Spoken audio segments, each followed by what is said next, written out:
안녕하세요. 바림소리입니다. 군주론, 니콜로 마키아벨리 지음, 출판 스타북스. 제20장, 요새 및 그 밖의 군주가 의지하는 방편들은 유용한가 손실인가. 군주들은 보다 안전하게 나라를 지켜나가기 위해 국민의 무장을 해제하기도 하고 통치 아래 있는 여러 도시를 확보하기 위해 서로 분열을 꾀하기도 합니다. 어떤 군주는 자신에 대한 적의를 조장하고 어떤 군주는 자기를 지지하지 않는 자들을 구슬리려고도 합니다. 또 어떤 군주는 성벽을 쌓아 올리기도 하고 이를 무너뜨리는 군주도 있습니다. 이런 여러 가지 경우에 대하여 어떤 결론을 내리자면 그 특수한 사정을 자세히 검토해야 하므로 저는 이 문제를 되도록 일반적인 관점에서 광범위하게 이야기하려고 합니다. 새로 제위에 오른 군주로서 신민들의 무장을 해제한 사람은 아직 한 번도 없었습니다. 오히려 신민들이 무장하지 않은 경우에는 무기를 제공합니다. 이렇게 무장시킨 신민은 주권자의 소유가 되고 군주를 신뢰하지 않던 자들도 따르게 되며 전부터 충성을 다해온 충신들은 모두 군주의 편을 들게 됩니다. 신민 모두를 무장시킬 수는 없지만 무기를 소지한 자에게 어떤 특권을 베풀어주면 그 밖의 무리들은 더욱 손쉽게 다룰 수 있습니다. 그들은 이런 차별적인 특권을 곧잘 이해합니다.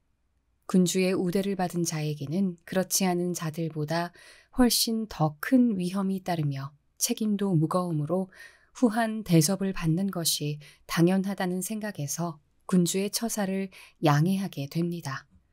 반대로 신민들의 무장을 해제하면 그들은 비겁해지거나 충성심이 약해지고 군주에게서 신임을 잃은 탓이라고 생각하여 분노를 일으키며 이윽고 증오심을 갖게 마련입니다.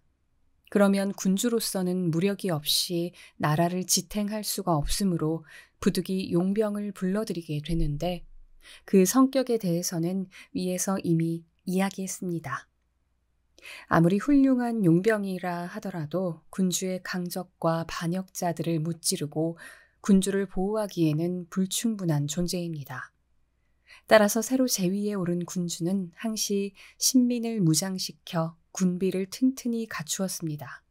그 실예는 역사에서 얼마든지 찾아볼 수 있습니다. 그러나 군주가 새로운 영토를 병합했을 때 자기를 도와 공을 세운 자를 제외하고는 그 신민들의 무장은 해제시켜야 합니다. 그리고 기회가 있을 때마다 백성들을 억압하여 그 세력을 약화시킬 필요가 있습니다. 그리하여 새 영토의 군대는 본국에서 군주와 함께 생사를 같이 했던 병사들로 충당하여야 합니다. 우리의 조상이나 존경받았던 선현들이 늘 입에 담은 속담이 있습니다. 피스토이아는 투쟁으로 획득하고 피사는 요새로 보전해야 한다. 그들은 영토를 쉽게 다스리기 위해 여러 도시의 불화와 분열을 조장했던 것입니다. 이 방법은 이탈리아가 세력 균형을 유지하던 당시에는 유리했겠지만 오늘날의 당파 싸움은 전혀 효과가 없으므로 이 속담을 거울 삼으라고 권유할 수는 없습니다. 뿐만 아니라 내분이 일어나면 그 나라는 적의 침공을 받았을 때 쉽사리 정복되고 맙니다. 왜냐하면 힘이 약한 당파는 외적과 내통하고 그 반대파는 이에 대항하여 버틸 수 없기 때문입니다. 베네치아인은 바로 그와 같은 이유에서 제후에게 속한 여러 도시에서 겔프와 기벨린 두 파가 당쟁을 일으키도록 조장했습니다. 시민들은 유혈 사태까지 허용하진 않았지만 당쟁의 여파가 속속들이 파고들어 시민들이 분열되었으므로 베네치아에 맞서 대항할 수 없게 되었습니다. 하지만 그들이 원한 대로 되진 않고 특히 베네치아인들이 바일라에서 대패했을 때는 여러 도시의 몇몇 인사들이 힘을 모아 베네치아 영토 전체를 빼앗고 말았습니다. 그러므로 이와 같은 수법은 군주의 세력이 약하다는 사실을 보여줄 뿐입니다. 강력한 군주 아래서는 파쟁이 있을 수 없기 때문입니다. 분열 정책은 평화로운 시기에는 신하들을 다루는 방법으로서 적당히 구사하면 유리하지만 비상시에는 매우 불리한 결과를 가져옵니다. 물론 군주는 온갖 고난과 반대를 헤쳐나가는 데서 보다 위대해진다는 점에는 의문의 여지가 없습니다. 이러한 이유로 운명의 신은 새로 제위에 오른 군주, 세습군주보다 훨씬 더 큰 명성을 얻어야 하는 그 군주를 위대하게 만들기 위해 적이 공격하도록 만들고 그 적을 이겨 적이 제공한 사다리를 타고 더 높이 오르도록 합니다. 따라서 현명한 군주는 기회가 있을 때마다 적을 만들고 이를 무찌름으로써 자기 명성을 높여야 합니다. 특히 새로 제위에 오른 군주는 그가 정권을 잡을 당시에 못 믿어하던 자들이 처음부터 믿고 따르던 자들보다 오히려 더 충성심이 강하고 쓸모가 있다는 사실을 경험하게 됩니다. 시에나의 군주 판돌포 페트루치는 처음에는 그를 의심하던 자들의 도움으로 나라를 잘 다스려 나갈 수 있었습니다. 이 문제는 각각의 상황에 따라 다르기 때문에 일반적인 원칙을 세우기란 불가능하지만 이렇게 말할 수 있습니다. 새로 제위에 오른 군주에게 적의를 품고 있던 자라 하더라도 자기의 삶을 위하여 군주의 힘을 빌려야 할 경우에는 군주에게 순종할 뿐만 아니라 전에 자기가 군주에게 준 나쁜 인상을 지워버리기 위해서는 이를 행동으로 입증해야 함을 잘 알고 있으므로 군주에게 충성을 다하지 않을 수 없습니다. 그러므로 이와 같은 사람은 군주를 섬기는 데 익숙하여 국사를 소홀히 하는 신하보다도 더 큰 도움을 주게 됩니다. 한편 내부 백성의 지지를 통해 국가를 장악한 신생 군주들은 자신을 도운 사람들의 동기가 무엇인지 깊이 생각해 보아야 합니다. 그 이유가 새로운 군주에 대한 자연스러운 호의 때문이 아니라 이전 정부에 대한 불만 때문이라면 그들과 좋은 관계를 유지하는데 상당한 어려움이 따르게 됩니다. 새 군주 역시 그들을 만족시키는 일은 불가능할 것이기 때문입니다.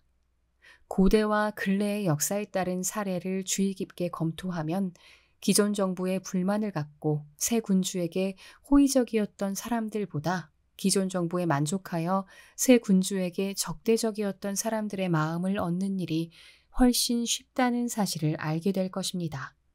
군주가 나라를 확고히 보존하기 위해 요새를 쌓는 목적은 반역을 기도하는 자를 탄압하는 수단으로 삼으며 또 갑작스러운 공격에 대한 안전한 피난처가 되게 하려는 데 있습니다. 이는 옛날부터 사용되어 온 방법으로 저도 별다른 이의가 없습니다. 그런데 오늘날에 와서 니콜로 비텔리는 나라를 유지하기 위해 카스텔로시의 성 2개를 파괴해버렸습니다. 그리고 우르비노의 공작 귀도 우발도는 체사레 보르자에게 추방당했다가 본국에 되돌아간 다음 모든 요새들을 철저히 허물었습니다. 왜냐하면 성만 없다면 나라를 잃어버릴 우려가 없다고 생각했기 때문입니다. 벤티볼리오가 볼로냐에 돌아왔을 때에도 이와 같은 조처를 취했습니다. 요새는 이처럼 상황에 따라서 이롭기도 하고 해롭기도 합니다. 즉 한편으로는 이롭지만 다른 한편으로는 해로운 것입니다. 그 이치는 이렇게 설명할 수 있습니다. 외적의 침략보다 내분이 성할 때에는 요새를 만들어야 하지만 내분보다 외환이 심할 경우에는 요새가 필요 없습니다. 프란체스코 스포르차가 세운 밀라노의 성은 국내의 어떤 분쟁보다도 골칫거리였고 앞으로도 말썽의 원인이 될 것입니다. 아무리 훌륭한 요새가 있어도 인민의 분노를 사게 될 경우에는 요새가 군주를 구하지 못할 뿐더러 군주에게 걸기한 백성들을 외세가 지원하는데 매우 편리한 구실이 되기 때문입니다. 오늘날 요새가 매우 유용한 구실을 하고 있는 예로는 포를리 백작 부인의 남편 지롤나무 백작이 살해되었을 때 그 부인이 취한 태도에서 찾아볼 수 있습니다. 부인은 이 성에 의거함으로써 백성들의 공격에서 벗어나고 밀라노의 도움을 기다려 나라를 지켜내었습니다. 그 무렵에는 외세가 백성들을 도와줄 수 있는 상황이 아니었기 때문입니다. 그러나 나중에 체사레 보르자가 부인을 공격했을 때 그녀를 등진 백성들이 외세와 손을 잡게 되자 요새는 그녀에게 아무 쓸모가 없게 되었습니다. 그러므로 전자나 후자의 어느 경우에 있어서도 성에 의지하기보다 백성들의 적의를 받지 않는 편이 그녀에게 훨씬 안전했을 것입니다. 저는 성을 쌓는 군주나 쌓지 않는 군주 모두에게 찬성하지만 단지 요새만을 의지하고 백성들에게 미움받는 것을 개의치 않는 군주가 있다면 비난받아도 마땅하다고 생각합니다. 제21장 군주가 명성을 얻으려면 어떻게 처신해야 하는가? 위대한 업적을 수행해 탁월한 재능을 발휘하는 일만큼 군주가 명성을 널리 떨치는 최고의 방법은 없습니다. 오늘날에는 스페인 왕 아라곤 가문의 페르난도에게서 그 예를 찾아볼 수 있습니다. 그는 연약한 군주로 제위에 올랐지만 명성과 영광이 기독교 세계에서 제일 가는 임금이 되었으므로 신의 군주라고 해도 무방합니다. 그의 됨됨이를 잘 살펴보면 매우 위대하고 어떤 면은 유례가 없을 정도로 비범하다고까지 할 수 있습니다. 그는 제위에 오르자 곧 다른 나라를 공략했으며 이 전쟁을 발판으로 나라가 탄탄히 발전하게 되었습니다. 그는 나라가 무사태평할 때 전쟁을 감행하여 카스티아의 제후들은 싸움의 열중에 내정을 돌볼 겨를이 없었습니다. 그동안 페르난도는 명성을 떨치기 시작했고 곧 그들을 마음대로 지배하게 되었습니다. 그는 교회와 백성들로부터 걷어들인 자금으로 군대를 기를 수 있었으며 오랫동안 전쟁으로 업적을 쌓아 유명해진 군대는 규율을 더욱 엄격하게 하여 명성을 떨치게 되었습니다. 그가 엄청난 계획을 세울 때에는 항상 종교를 이용했는데 그 예로 신앙적인 난동을 일으켜 무어인들을 나라에서 추방시킨 일이 있습니다. 이같이 참혹한 비극은 역사상 보기 힘들 것입니다. 페르난도는 같은 구실로 아프리카를 침공하고 이탈리아를 정복하고 나서 프랑스로 쳐들어갔습니다. 그는 한 가지 큰일을 치르고 나면 계속해서 다른 계획을 세우고 이를 감행함으로써 신민들의 마음이 언제나 불안과 경탄 속에 결속하고 그가 일으킨 일의 결과에 대하여 기대를 갖게 했습니다. 그는 신하들에게 음모를 꾸밀 틈을 주지 않기 위해 전란에서 전란으로 몰고 다니면서 크게 활약했습니다. 그리고 그 공적이 널리 세상에 알려진 밀라노의 군주 베르나보 공작처럼 내정에서 훌륭한 업적을 올리는 것이 군주로서는 매우 효과적인 일입니다. 베르나보는 무작정 비상한 일을 저지를 수 있는 기회를 재빨리 포착하여 이를 과감히 실천에 옮김으로써 찬양과 비난을 통해 자기의 소문이 세상에 널리 퍼지게 했습니다. 군주는 모든 면에서 위대하고 뛰어난 인물이라는 명성을 얻도록 노력해야 합니다. 군주가 결과를 개의치 않고 참된 친구인지 적인지를 공개적으로 선언하면 존경을 받게 마련입니다. 이와 같이 자기 태도를 분명히 밝히는 것은 중립을 지키는 것보다 훨씬 유리한 일입니다. 만일 이웃의 양대 세력이 싸울 때 어느 한쪽이 승리를 거두게 되면 군주는 그를 두려워할 수도 있고 걱정할 필요가 없을 수도 있습니다.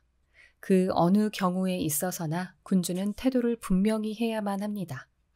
태도를 분명히 하지 않으면 언제나 승리자의 희생물이 되는 동시에 패배자에게 기쁨과 만족을 줄 것이기 때문입니다.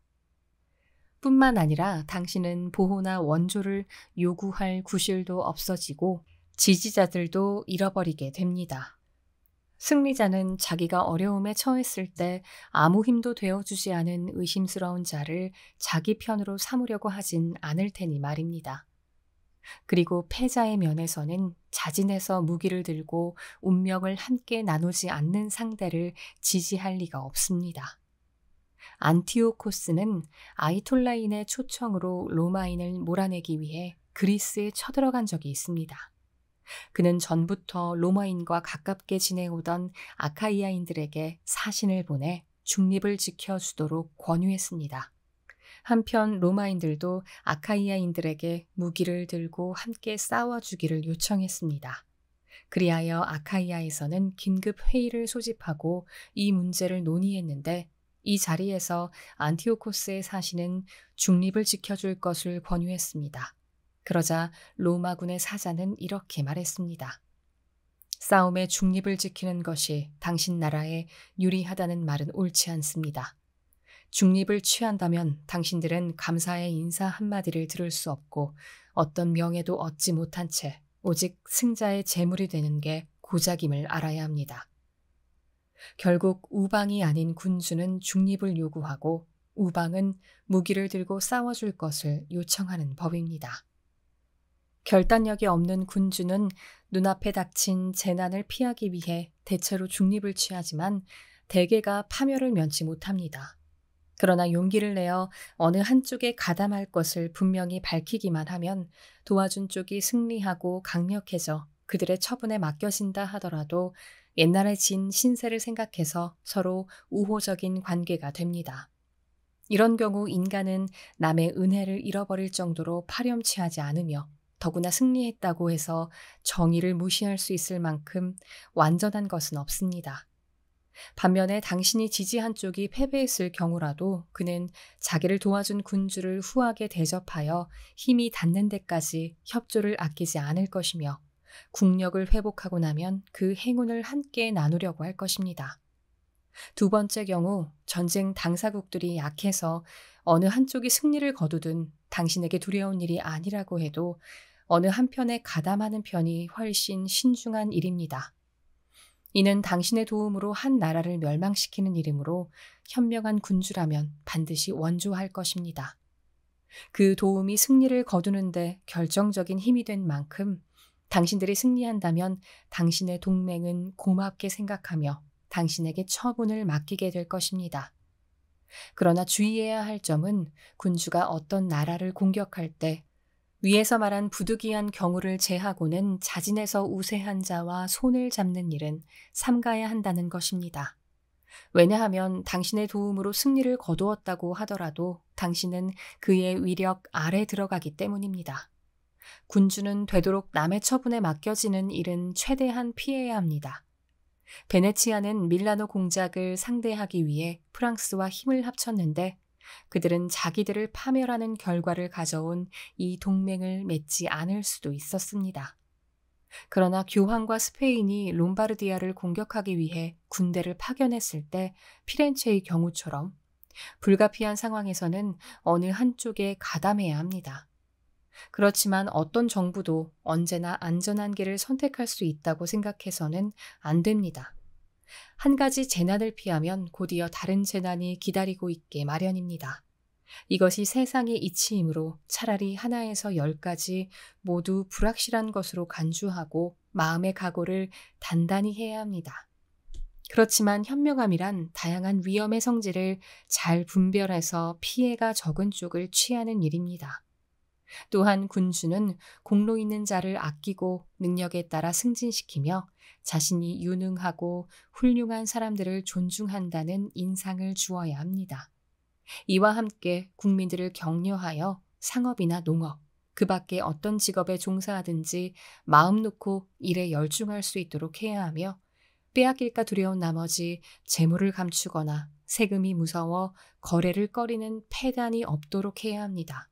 그리고 국가나 도시의 번영을 위해 힘쓰는 사람들에게는 기꺼이 포상을 하여야 합니다. 뿐만 아니라 한 해의 적당한 시기에 축제를 베풀어 백성들을 위로해 주어야 합니다.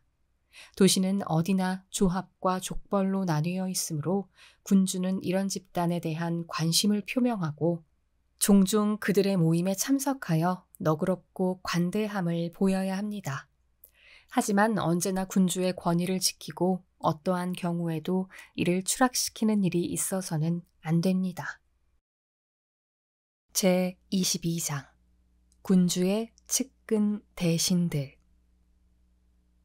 측근이나 대신을 선택하는 일은 군주에게 매우 중요한 문제입니다. 군주의 판단력에 따라서 그 측근자들은 훌륭할 수도 있고 사악할 수도 있습니다. 신하들이 유능하고 충성심이 두터우면 세상에서는 군주가 현명하다고 인정하며 그렇지 못하면 군주는 중대한 오류를 범한 것이므로 비난을 면할 길이 없습니다. 시에나의 영주 판돌포 페트루치의 재상 베나루포의 안토니오 760의 됨데미를 아는 사람은 이 재상을 기용한 군주의 뛰어난 인품을 짐작할 수 있을 것입니다. 인간의 두뇌에는 3가지 유형이 있습니다. 첫째 유형은 스스로의 힘으로 터득하고, 둘째는 타인이 이해한 이치를 듣고 올바로 깨우치고, 셋째는 스스로의 힘으로도 판단하지 못하고 남의 견해도 이해하지 못합니다. 첫째의 경우는 가장 우수하고, 둘째는 무난하며, 셋째는 무능하기 짝이 없습니다. 판돌포로 말하면 첫째는 아니더라도 둘째에는 능히 속하는 인물입니다. 군주가 제3자의 언행에 대하여 어떤 판단을 내릴 경우 설사 자기에게는 재능이 없다고 하더라도 재상의 처사에 대해 선악과 시비를 가려 항상 선을 권장하고 악을 처벌할 수 있으므로 재상은 군주를 속이지 못하고 충성을 바치게 됩니다. 군주가 그 장관들의 능력을 헤아리는 데는 오직 한 가지 방법이 있을 뿐입니다. 만약 그가 군주의 일보다 자기 일을 앞세워 사사로운 욕심을 부린다면 결코 충신이 될 수 없으며 따라서 신뢰할 수도 없습니다. 적어도 한 나라의 정무에 종사한다면 사리를 멀리하고 언제나 군주를 먼저 생각해야 합니다. 그리하여 군주로 하여금 국사와 관계없는 일에 한눈을 팔게 해서는 안 되는 것입니다. 한편 군주는 대신이 자신의 역할을 제대로 수행할 수 있도록 측근자들을 소중히 여기고 잘 돌봐주며 자비심을 베풀어 그 무거운 짐과 아울러 빛나는 영예를 함께 나눠야 합니다. 그리고 그들에게 군주와 운명을 함께 나눈다는 확신을 갖게 하여 흡족한 명예와 재물을 아울러 부여함으로써 더는 탐내지 않도록 하고 많은 직책을 잃을까 하여 변화를 두려워하도록 해야 합니다. 그러므로 군주와 신하가 위에서 말한 바와 같은 관계가 되면 서로를 신뢰할 수 있지만 그렇지 않으면 불행한 결과를 초래하게 됩니다. 제23장 아첨하는 신하를 어떻게 피할 것인가. 군주가 신중을 기하지 않고 신하를 잘못 선택하면 큰 과오를 저지르게 된다는 점입니다. 그러면 자신을 수호하는 데 큰 장애가 되므로 저는 이 중요한 문제를 언급하지 않고 그냥 넘어갈 수 없습니다. 이 방해물이란 요컨대 압으로서 궁중 곳곳에 퍼져 있는 일입니다. 인간은 누구나 자신이 하는 일에 상당히 자부심을 갖고 있으므로 자기 기만에 쉽게 빠지는 법입니다. 그만큼 이 고질병은 뿌리가 깊으며 아첨꾼들로부터 스스로를 보호하려는 모험은 자칫 경멸당할 위험을 수반하기도 합니다. 그러므로 군주에게 아부하는 폐단을 없애려면 신하가 당신에게 직언을 했을 때 결코 화를 내는 일이 없다는 사실을 널리 알리는 것입니다. 그러나 군주에게 이 사람 저 사람 가릴 것 없이 저마다 직언을 하게 되면 군주는 순식간에 존경을 잃게 되므로 현명한 군주는 제3의 방법을 취해야 합니다. 즉 신하 가운데 현명한 자들에게만 직언할 수 있는 자유를 주되 군주가 문의하는 일에 대해서만 직언하도록 하고 그 밖의 문제에 대해서는 일절 허용하지 말아야 합니다. 하지만 군주는 그들 모두의 의견을 자세히 경청해야 합니다. 그런 다음에는 군주 자신이 직접 결단을 내려야 합니다. 이와 같은 군주의 자문에 누구든지 거침없이 견해를 밝히면 그만큼 자신의 조언이 무겁게 받아들여진다는 사실을 인식시키고 이들 이외의 인사들에게는 귀를 기울이지 않도록 합니다.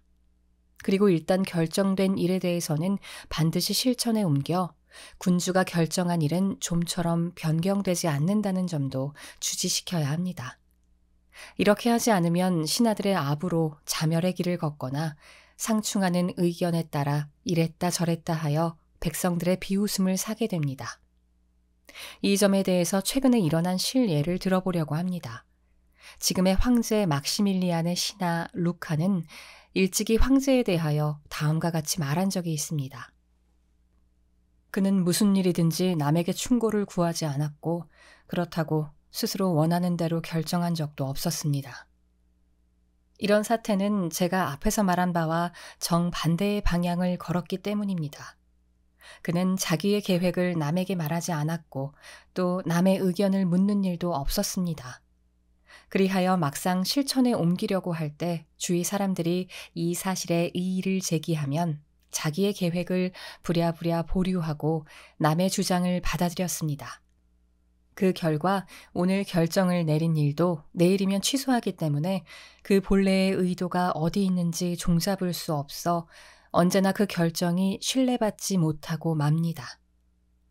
군주는 항상 좋은 의견을 받아들일 아량이 있어야 하지만 어디까지나 스스로 요청했을 때에 하나도록 하고 다른 사람이 군주에게 요청하는 일이 있어서는 안 됩니다.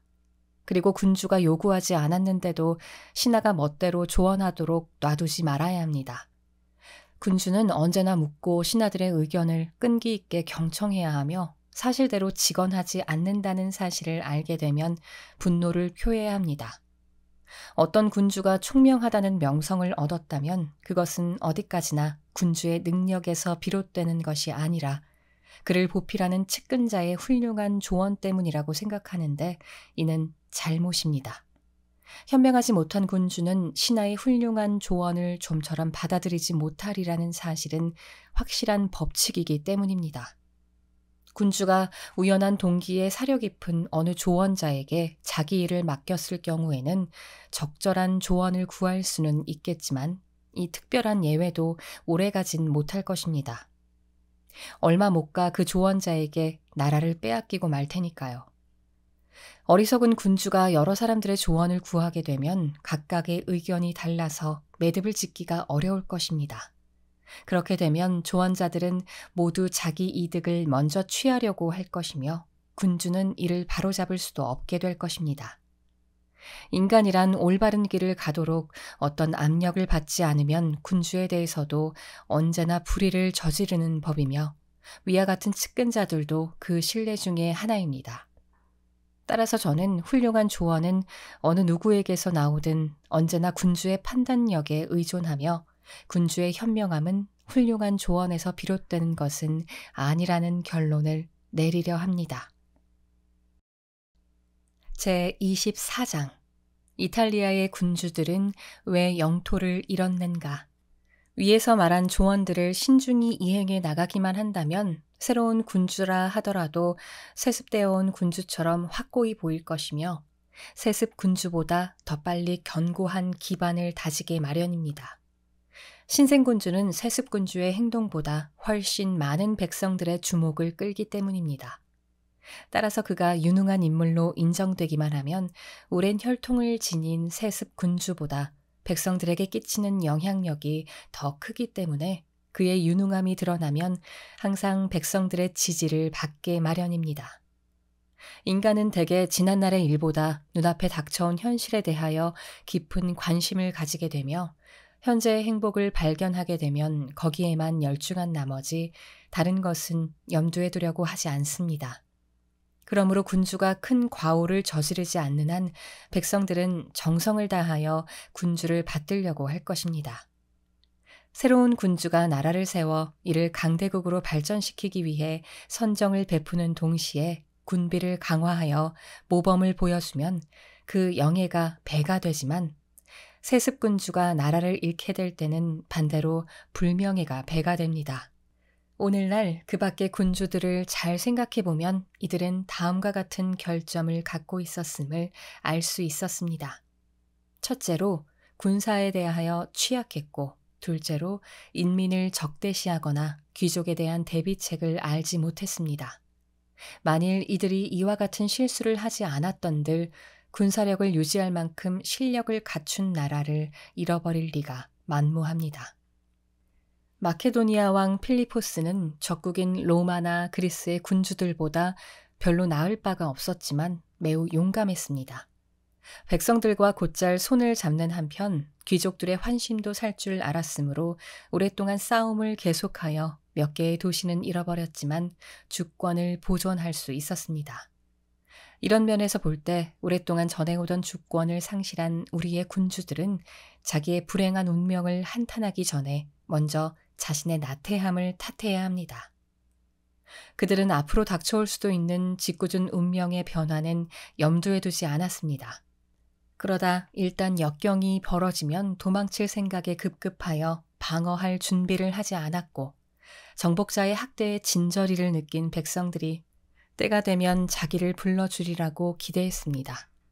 다른 어떤 방법이 없는 경우라면 몰라도 이것만 기대하며 아무 대책도 마련하지 않는 일은 역시 옳지 못합니다. 이는 누군가 일으켜 주리라고 믿고 일부러 쓰러지는 사람처럼 부당하기 짝이 없는 일입니다. 누군가 당신을 일으켜 준다고 해도 결코 안전한 방법이라고 할 수 없습니다. 자기 힘에 의존하지 않는 방법은 자신을 위험에 빠뜨림으로 전혀 쓸모가 없기 때문입니다. 자기를 믿고 자기 힘에 의지하는 방어책만이 효과적이며 또 이 길만이 확실하고 영원한 번영을 누릴 수 있습니다. 제25장 인간사는 얼마나 많은 운에 지배되는가, 그리고 인간은 어떻게 대처해야 하는가. 세상 일은 모두 운명과 신의 지배를 받으며 사람의 힘으로는 도저히 어떻게 할 수 없다고 믿는다는 것을 잘 압니다. 때문에 인간의 노력은 무의미할 뿐 아니라 모든 일은 오직 하늘에 맡겨야만 한다고 생각합니다. 더구나 지금까지 매번 겪어왔고 또 인간의 예측을 초월한 세상의 격변을 보며 사람들은 앞으로도 그러리라는 생각이 더욱 널리 퍼져 있습니다. 저도 이 문제에 대하여 깊이 생각할수록 그런 견해로 기울어질 때가 있습니다. 그럼에도 불구하고 우리에게 엄연히 자유의지가 있는 이상 저는 이렇게 생각합니다. 운명이란 모든 인간사의 반만 주재할 뿐이며 나머지 반은 우리의 역량에 달려있다고 판단합니다. 우리는 운명을 범람하는 강물에 비유할 수 있습니다. 이 경류는 한번 노하면 들로 범람하여 나무나 집을 쓸어가 버리고 이쪽의 땅을 여기저기 휘몰아가므로 사람들은 이를 막을 도리가 없어 줄 도망을 치며 그 소용돌이치는 물결의 분노 앞에 드디어 무릎을 꿇게 됩니다. 강물은 이와 같이 파괴적이기는 하지만 날씨가 일단 평온해졌을 때 제방을 쌓아 예방함으로써 다시 홍수가 일어나더라도 물줄기가 운하로 흐르게 해 강물의 사나운 위세가 멋대로 파괴 행위를 일삼지 못하게 할 수 있습니다. 운명도 이와 마찬가지입니다. 운명은 방어할 힘이 미약한 곳에서 그 위세를 떨치며 자기를 제지하지 못할 둑이나 수문이 없는 곳으로 침범합니다. 격변의 중심지이자 발상지이기도 한 이탈리아에 눈을 돌려 잘 관찰해보면 그곳은 이를테면 제방도 피난처도 전혀 마련되어 있지 않은 허허벌판과 마찬가지입니다. 이탈리아가 만일 독일, 스페인, 프랑스처럼 자기 힘으로 능히 방위할 수 있었다면 이 홍수가 커다란 변화를 가져오지 못했거나 홍수 자체가 일어났을 리가 없습니다. 이 정도면 운명에 어떻게 대항할 것인가에 대한 저의 설명은 충분하리라고 믿습니다. 그런데 좀 더 특수한 상황을 보자면 군주의 성격이나 정치적 능력에 아무런 변화가 없어 보이는데도 오늘은 흥했다가 내일은 멸망하는 경우가 있습니다. 그 이유는 제가 위에서 이미 자세히 설명한 바와 같이 군주가 운명에 완전히 의지하여 자신들의 운명의 변함에 따라서 멸망하게 되기 때문입니다. 군주는 누구나 시대의 변천에 따라 움직이면 흥하고 시대의 변천에 거역하면 망하는 법이라고 믿습니다. 인간은 누구나 자신이 지향하는 목적, 이를테면 명예나 부귀를 향해 각기 다른 길을 걷고 있습니다.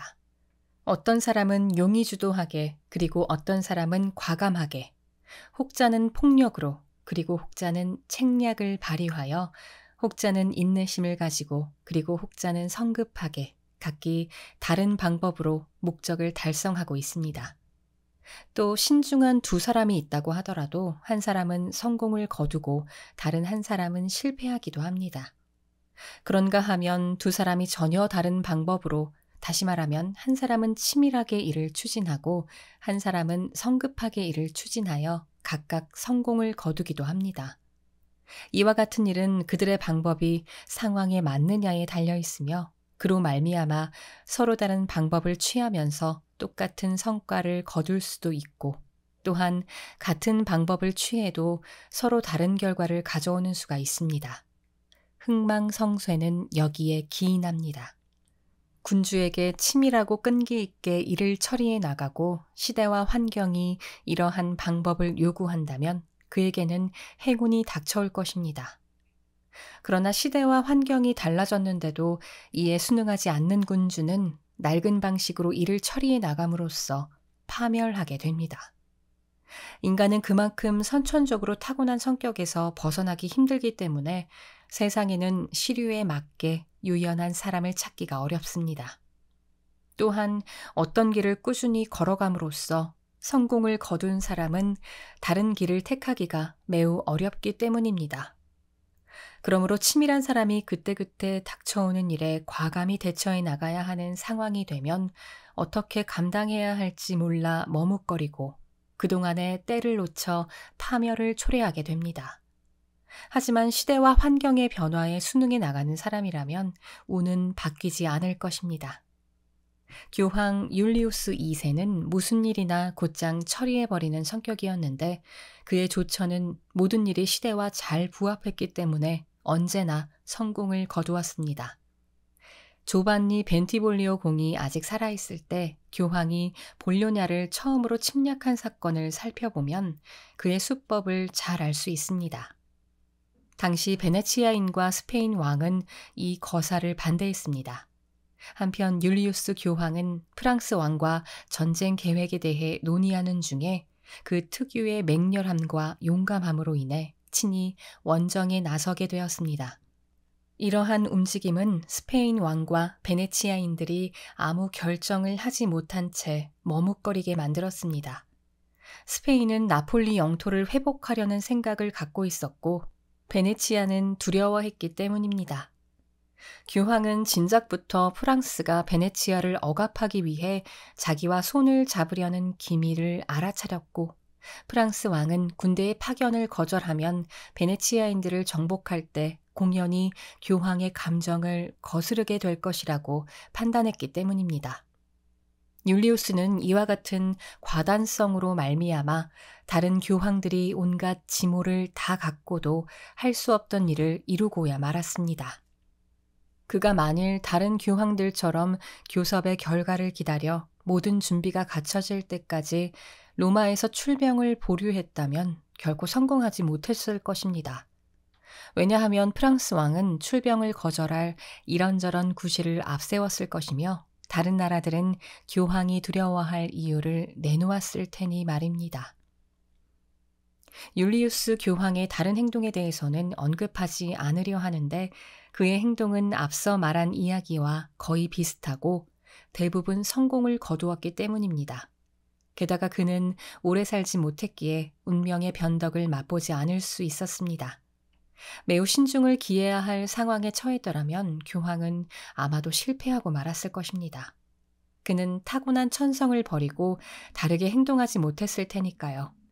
저는 운명은 변화하는데 인간이 자기 방식을 고집할 경우 인간의 운명과 자기 방식이 융화되면 성공을 거두고 그렇지 못하면 실패하게 마련이라고 결론을 내리고자 합니다. 제 생각으로는 일에 신중하기보다는 차라리 과감한 편이 낫다고 봅니다. 자고로 운명은 여신이고 당신이 이를 지배하려면 힘에 호소해야 합니다. 이 여신은 일을 신중하게 처리해 나가는 사람보다 과감한 자에게 매력을 느낄 것입니다.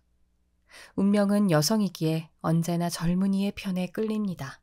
젊은이는 덜 신중하고 열렬하여 대담하게 그녀를 제어해 나가기 때문입니다. 제26장 외적의 지배로부터 이탈리아를 해방하기 위한 호소. 앞서 논의한 모든 문제를 잘 숙고해 보건대 오늘날 이탈리아에서 새 군주에게 영예를 돌려야 할 시기가 되었는지, 또 현명하고 유능한 군주가 백성들에게는 행복을 가져다 주고 군주 자신에게는 영광을 부여할 기회가 확실히 보장되고 있는지에 대하여 곰곰이 생각해 봅니다. 제게는 오늘날처럼 새 군주에게 적합한 모든 조건이 갖춰진 때는 없다고 생각됩니다.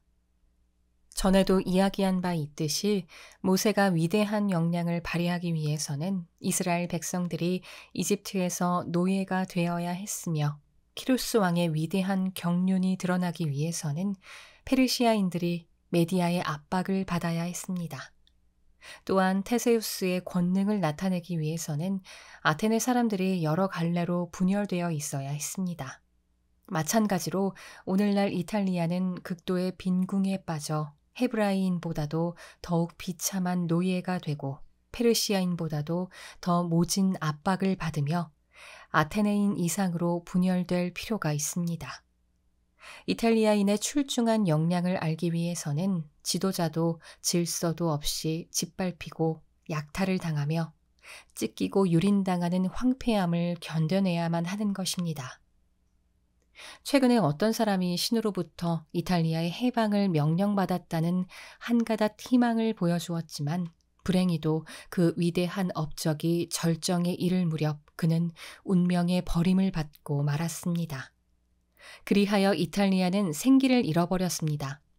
이제 와서는 다만 그 상처를 어루만지며 롬바르디아의 약탈을 막고 나폴리 왕국이나 토스카나의 압제를 종식시키며 그토록 오랫동안 시달림을 받아온 고통을 제거해 줄 만한 인물이 나타나기를 얼마나 간구하고 있는지를 보십시오. 우리는 신에게 이탈리아를 외세의 야만적인 횡포에서 건져낼 수 있는 인물을 보내주시기를 얼마나 기원했는지 모릅니다. 이제 누군가 거사만 하면 이탈리아는 즉시 그 산하에 모여들 마음의 준비를 갖추고 있습니다. 그러나 거룩한 전하의 가문을 제외하고는 이 위대한 희망을 달성한 자는 아무도 없습니다. 전하는 행운과 뛰어난 역량으로서 하나님과 교회의 각별한 은총을 받고 있을 뿐더러 오늘날 교회의 수장으로 있으므로 당연히 이탈리아를 구원하는 데 앞장서실 수 있습니다. 만일 전하께서 제가 앞에서 말한 바와 같은 인물들의 행적을 상기한다면 이 과업은 그다지 어려운 것이 아님을 알게 될 것입니다. 그들은 보기 드문 영웅이긴 했지만 역시 한 인간이었으며 어느 누구도 오늘 전하와 같은 절호의 기회는 갖고 있지 않았습니다. 왜냐하면 그들의 업적은 오늘날 우리의 과업만큼 정당하지 않았으며 쉽지도 않았기 때문입니다. 그리고 하나님은 전하께 베푼 바와 같은 은총도 그들에게는 주지 않았습니다. 우리에게는 정당한 명분이 있습니다. 불가피한 전쟁은 정의로우며 무력 이외에는 다른 희망이 없게 된 경우 무기 또한 신성한 것이다 라는 말이 여기에 해당됩니다. 이탈리아에는 커다란 결의가 준비되어 있으며 지금까지 제가 말한 위인들의 행위를 본받으려는 결의만 있다면 큰 어려움이 있을 수 없습니다. 뿐만 아니라 하나님의 전례 없는 기적들을 보십시오. 바다가 갈라지고 구름은 길을 인도하며 바위는 샘물을 내뿜고 하늘에서는 만나가 내리고 있습니다. 이 모든 것이 전하의 위대함을 드러내고 있습니다.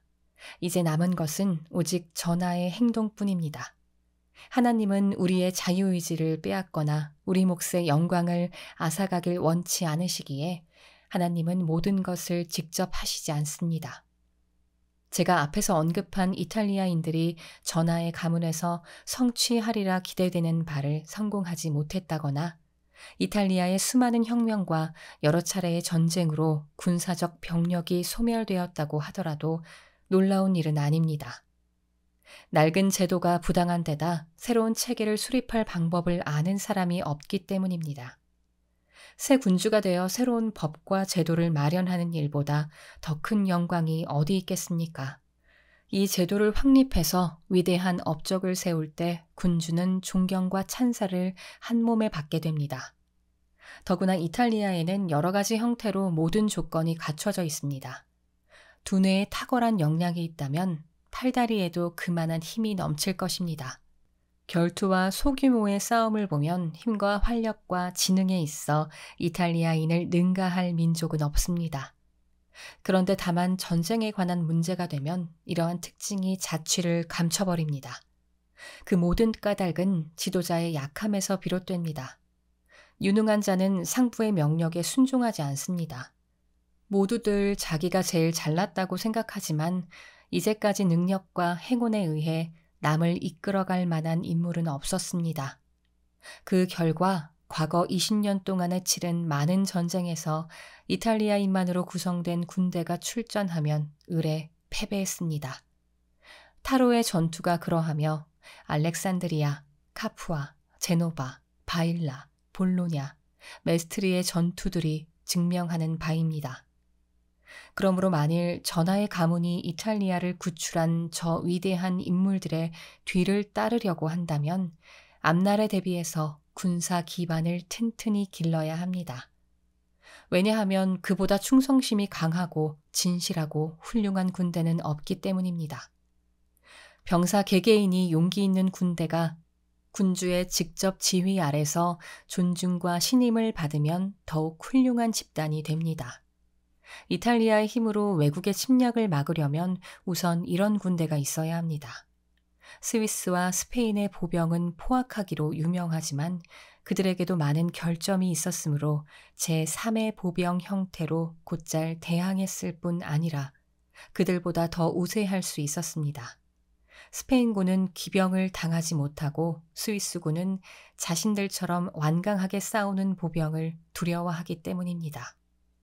따라서 스페인군은 프랑스 기병을 견뎌내지 못하고 스위스군은 스페인 보병에 패배하고 만다는 것을 경험해왔고 앞으로도 보게 될 것입니다. 후자에 대해서는 충분한 예를 들 수 없지만 라벤나 전투에서 하나의 증거를 찾아볼 수 있습니다. 이 싸움에서 스페인 보병대는 스위스와 동일한 전술을 쓴 독일군과 대결했는데 스페인 보병이 민첩한 동작과 방어로 독일군의 창끝을 뚫고 들어가 공격하자 독일군은 속수무책이었습니다. 그때 만일 기병대의 도움이 없었다면 독일군은 전멸해버렸을 것입니다. 우리는 여기서 스위스와 스페인 보병대의 결점을 간파하여 기병을 두려워할 필요가 없으며 보병대와도 대항할 만한 새로운 군대를 조직할 수 있습니다. 이는 무기의 선택과 새로운 조직의 변화에 의해 가능합니다. 새 군주에게 영예를 가져다주고 그를 위대하게 만드는 일대 혁신은 바로 여기에 있습니다. 이토록 오랜 세월이 지난 후에야 비로소 구세주를 만난 이탈리아가 이 기회를 놓쳐서는 안 됩니다. 외국의 침략으로 압제를 받아온 곳곳에서 이러한 인물이 얼마나 큰 열정으로, 얼마나 큰 복수의 갈망으로, 얼마나 확고한 신뢰와 충성으로 큰 기대를 한 몸에 모으게 될지 나는 펜으로 이루 다 표현할 수 없습니다. 그 앞에 닫히는 문이 있겠습니까? 그에게 고개를 숙이지 않을 자가 있겠습니까? 어떤 질시가 그의 길을 가로막겠습니까? 그를 따르기를 거부하는 이탈리아인이 있겠습니까? 야만적인 폭정의 악취가 모든 사람의 코를 찌릅니다. 그러므로 유서 깊은 전하의 가문이 정의로운 과업의 수행에 따르는 용기와 희망을 갖고 이 사명을 맡아야 합니다. 그때 비로소 전하의 영도 아래 이탈리아는 숭고해지고 전하의 보호 아래 페트라르카의 말이 실현될 수 있을 것입니다. 힘은 흉포한 공격에 대항하여 무기를 들 것이다. 싸움은 곧 끝나리라. 저 옛날의 용맹이 아직 이탈리아인의 가슴에 그대로 살아있으니. 네, 여기까지 군주론이었습니다. 긴 시간 함께 해주셔서 감사합니다.